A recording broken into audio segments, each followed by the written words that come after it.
The Lifestyle Show, presented by Selena Mackenzie. Now, the book called Finding Hester explores the untold story of Hester Leggett, a woman who helped trick the Nazis. But Hester Leggett doesn't exist. Here to tell us the story, just two of the authors. There's quite a few. Welcome to the show, Claudia Woolf and Erin Edwards. Thank you. So over to you then. What's the story? Who's Hester? And well, she's nobody. She's made up, apparently. Erin? So Hester Leggett, with an E in her surname, was known as someone who was connected to Operation Mincemeat. But that was all we had, was a name. And she was responsible for writing some love letters that went in a briefcase, along with some fictional invasion plans that were attached to a corpse who was dressed like a British pilot and dropped in the sea near Huelva in Spain, so that when they washed up, they would end up in the hands of the German spies that would convince the Nazis to move their troops so that the Allied invasion would go a bit more smoothly. So we know those letters were written by a woman supposedly called Hester Leggett. But in 2023, some research was done to prove that her name had actually been being spelt wrong for decades. And that it was Hester Leggett with an A in her surname. And once that was established, we were able to sort of do some research and uncover pretty much her whole life. Blimey. So why are there so many authors? I've got quite a few authors, including you two. Well, I guess I could jump in and help with that. A lot of this came out of a group of people that are referred to as the Mincefluencers, who are really rabid fans of the show Operation Mincemeat. And a number of us had sort of different things that we were quite interested in researching about the show. So it really started with Hester, but it expanded out to other characters as well. For example, as you can hear, I'm an American, and I became really interested in the one American character in the show called Willie Watkins. But I did Hester research as well. And in my case, it began because my husband's sister actually lives in Huelva. So it was, and we went to visit her in 2022. And said that we wanted to go see the grave because I had read the Ben McIntyre book. And so she said a friend of hers in London had seen a musical about Operation Mincemeat, and that it was like a musical. Anyway, that was how it started for me. But truly, the reason there are so many authors is because it was such an incredibly collaborative effort. Yeah, on that note, Claudia, I know Ben McIntyre's 2010 book, Operation Mincemeat, the true story that changed the course of World War II. But for those that don't understand, what was Operation Mincemeat?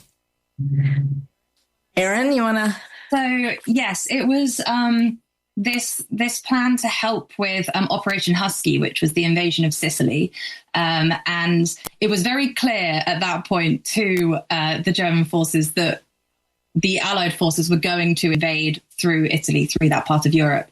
And in order to sort of get a leg up to go specifically through Sicily, they convinced the German spies through this strange plot involving this corpse that they dressed up like this British pilot, and used him as sort of a Trojan horse to convince them that these documents were legit, that they had been supposedly meant to be carried to important people in the British Armed Forces, but they had accidentally ended up washing ashore, that actually the British forces were going to invade through Sardinia. So the German troops very helpfully moved a bunch of their men to Sardinia, which left Sicily a lot more open for Allied forces to take. The British forces knew that if they invaded Sicily as it was, that they would be slaughtered. That there were so many Nazi troops there that coming ashore would be just a massacre.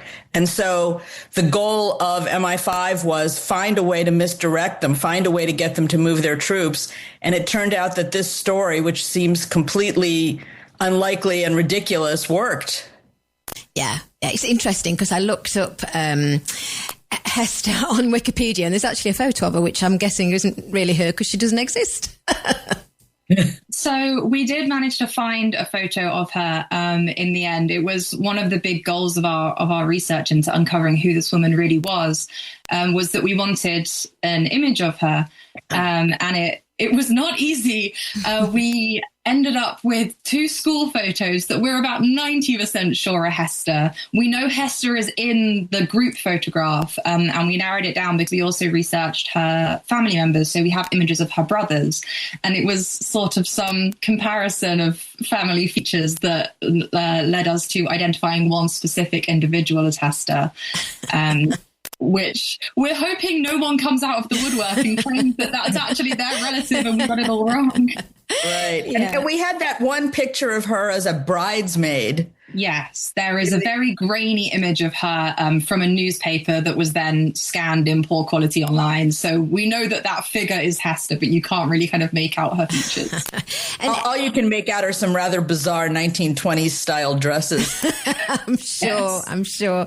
And Erin, you're an archivist, so are you responsible for finding the documents and obviously making sure they're preserved? I am an archivist. I was one of many researchers who started digging through archival documents, contacting different organizations. I think there were 20 of us in the end who were involved in the research portion.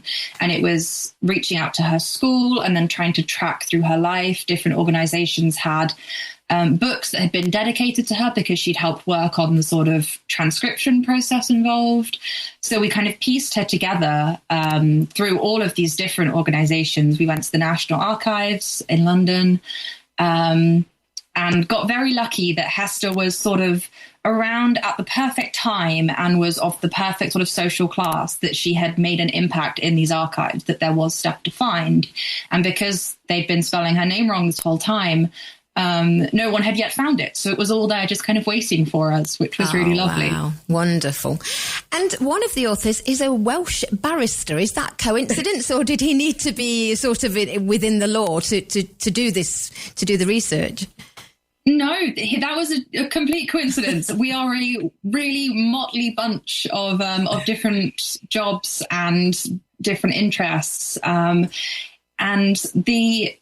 all of the research that we did was, most of it at least, in places that anyone can contact. Anyone can go to these archives and do these research and access these records, which is kind of what makes it really exciting, I think, because there's so many Hesters out there that it can be found by anyone who is sort of just willing to put the effort in. I think because we were interested, it was something that became possible to us, but that's sort of the only barrier to it. You don't need to be a Welsh barrister or anyone sort of with like official clearance. Like, this is public record and everyone has a right to access it. Although the one sort of top secret piece was that ultimately MI5 did in fact confirm that we had found the proper Hester, which was quite amazing. Yes, that is amazing. And how did you all get together? We really all got together online. Sorry, Erin. No. Well, we were all fans of the show, which is how we sort of came together. So there is a musical called Operation Mincemeat. It's on in the West End and it's on Broadway at the moment as well. And we were fans of that musical, and that musical tells the story of Operation Mincemeat and had Hester as a character. And we all got really into the musical and wanted to know more, and fell in love with the way Hester had been portrayed in the show, and felt that it was very unfair that we didn't know anything else about her, because they make the point in the show that the men got all of the medals and the accolades, and the women who helped do the work were very much sort of not really recognized and remembered in the same way. And we didn't feel that was fair. And then, as Claudia said, it was an online effort. Yeah. And I should say that the actor who portrays Hester, Jack Malone, actually won a Tony Award last night. So very exciting to go with his Olivier. And also, in regard to the theater, the Fortune Theater in London, where the show is still on, actually has a plaque which recognizes Hester and recognizes the researchers that found her, which was a really exciting thing. And did you manage to find any of her relatives then? Oh, yes. Yes. Yes. And there's actually sort of a running joke among all of us, because it seems as though everyone in her family is named Bill. There are just armies of Bills surrounding this story. And in fact, the corpse is named Bill as well. So it was kind of confusing in that way. But yes, her family, and also families of others in the show as well. The Montagues, for example, the Chumleys, and they've come to see the show, and they're huge supporters. I actually met a niece of Hester's who lives in Chicago. Oh, wow. Because you're in America, Claudia, and I think a couple are in America, a couple are in the UK, but obviously it doesn't matter if you can do things online. Right. I mean, actually, I'm the only American in the group, and the reason that I sort of, as I said, I sort of had a specialty, which was the one American character in the show, because it was easier for me to get into my archives here. My background is as an historian, and I went to Columbia University, so I was able to sort of use my history research skills. It's a great way to write a book. I think more people should get together and do this, because you like you say, it's a bit like being on a quiz. You know, you've all got your own specialities, haven't you? Yes, it was very helpful to have people with different sort of expertise. So I've worked a lot in school archives. So when we were looking into various different characters at their schools, kind of I knew what to expect. And I think we kind of got to a point where we would send emails to different organizations, and they would go from whoever had the best email signature to get a response. But we had, it really, really helped to have different people with different specialities. So we had people who were doing the historical research, but when it came to tracking down Hester's family, because she has no direct descendants, but it was her brother's descendants that we managed to find, we had someone on the team who was worryingly good at finding living people. So he just went out looking for fellow legates out there that had social media presences and managed to find the right people. So without him, we wouldn't have been in touch with them. They didn't know much about Hester. Many of them had never met her because she died about 30 years ago.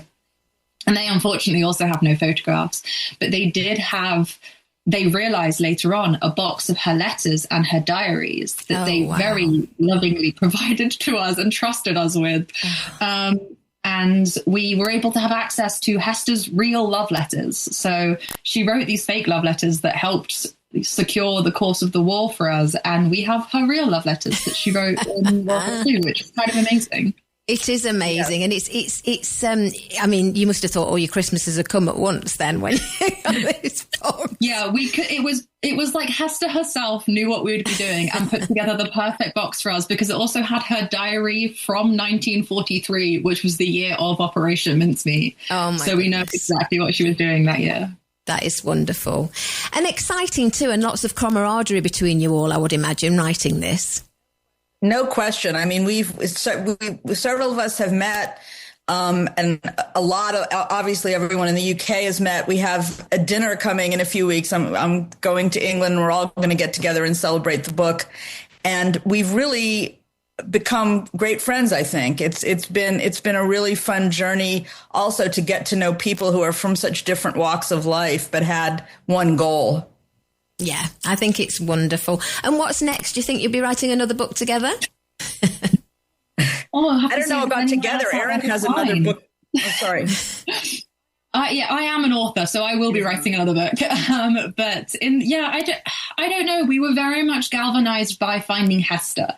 And we have now found Hester, and maybe there'll be someone else out there for us to find. Who knows? Yes. But we'll probably take a break. And my actual subject, my writing is on American baseball, which is about as far away from Hester as you could get. So. Bless you. Well, I'm sure that's interesting to any baseball fan. Hope so. Well, I'm not going to go through all the authors, just the ones we're speaking to. The book is called Finding Hester, the incredible story of the hidden woman whose love letters changed World War II. In Operation Mincemeat. It's by Erin Edwards and Claudia Caplan Woolf and many others, but we're talking to these ladies now, and it is available now, came out on the 5th of June. I wish you both well with the book, and I really appreciate you joining us today. Thank you for having us. Thank you. Take care. Bye-bye. Bye.